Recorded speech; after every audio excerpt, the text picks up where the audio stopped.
So, what are the different type of foundation cracks and when should you worry?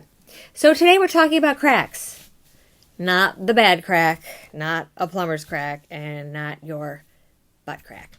So, we're talking about cracks in concrete. So homes inevitably settle over time, which means you can get hairline fractures and in the foundation.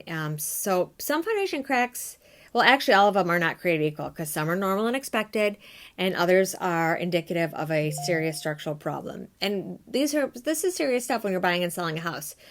First off, your hairline crack. They are thin, superficial cracks that are often the result of, say, the normal curing process of concrete and how the house settles over time. Usually not a cause for concern, and they can be easily repaired with some epoxy or some other sealants. Maybe not duct tape, although it's great for a lot of things. Horizontal cracks. These are potentially more worrisome, okay? The horizontal ones.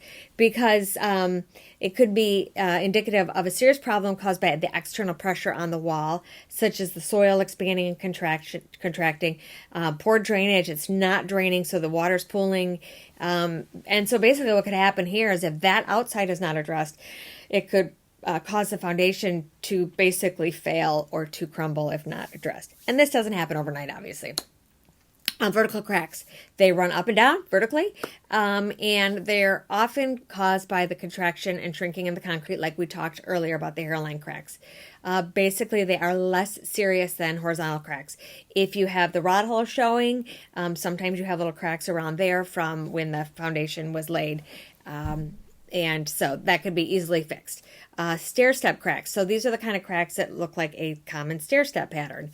They can indicate a more serious problem, particularly if the crack is wider than 1/4 inch. So that would be enough for penetration, water to penetrate. Bulging of the wall, if that happens, then these are bigger issues with the outside of the house, the soil settling, and the external pressure on the house.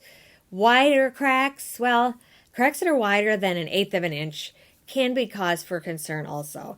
They can indicate a significant foundation shifting, water damage, and definitely should be inspected by a professional.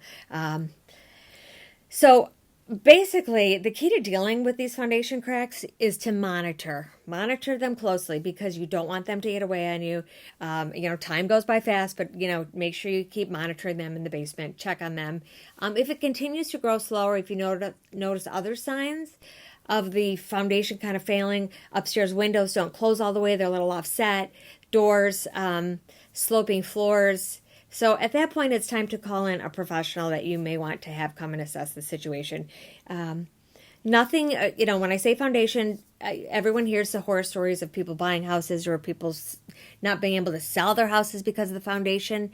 But it's, all in all, it's not a bad thing. You just really need to have it addressed. It can become a bad thing if you don't monitor it. So if you're buying a home, I would suggest in your inspection, if your inspector suggests you should get a third party in to give you an estimate or see what it would take if these cracks are normal. Most inspectors will probably be able to tell you whether yay or nay, they're great or they're not. But I would say those are the ones that are the horizontal ones or the stair-step ones, and they suggest you look to a professional to look at that, someone that deals with only the foundation, then I agree that it's a great idea because you'll want to do that. And if it's impinging, if your inspection period is almost up, you might want to have your agent ask for them to extend the time period of the inspection so you can get, some other people and professionals in. If you are selling your house and you have foundation issues, you think, or cracks, just bring someone in initially. I always tell my sellers, if you want to pay for an inspection up front so you know what a potential buyer may be asking you, then it's always a good deal. It's a few $100s out of your pocket, but I think it is much better to have the facts up front than to be struck by them later. So, at any rate, that is my spiel for today on foundation cracks. So thanks for listening and tune in next time for some more helpful hints that we provide on this channel. Take care, everyone.